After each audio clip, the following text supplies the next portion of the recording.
That's beautiful. Now let's get into the education. Let's start from the beginning. Registration, which school it was. You did mention Grand Central. Which school it was. What's the criteria? How do you get in? What are the requirements? What do they look for? Okay.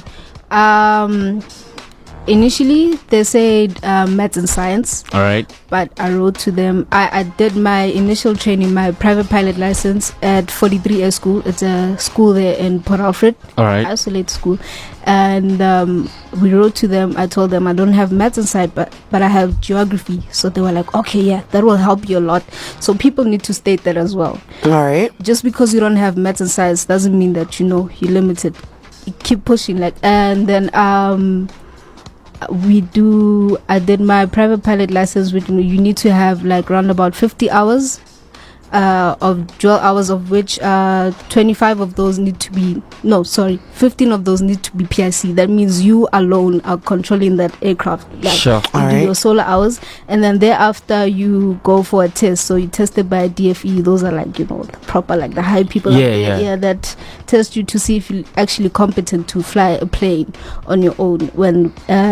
You also need to pass your theoretical exams, which I can list them. They're 8.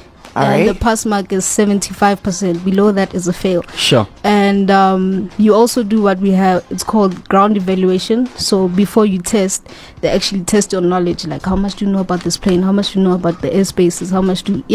So it's quite a lot of work that goes into it. But at the end of the day, it's worth it. So that's your PPL. That's the first license that you get. And then you go and you move forward. You train for your commercial pilot license. All right, which is flying from Tambo to Durban.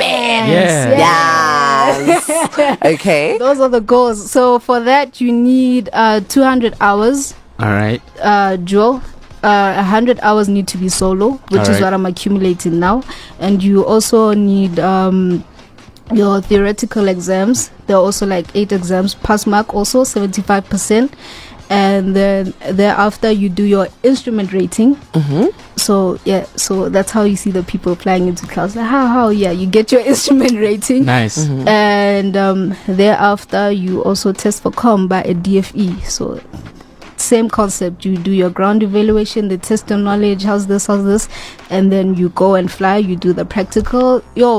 And literally every emergency situation that they can think about, you need to be able to I can imagine. spot on. So I'm sure.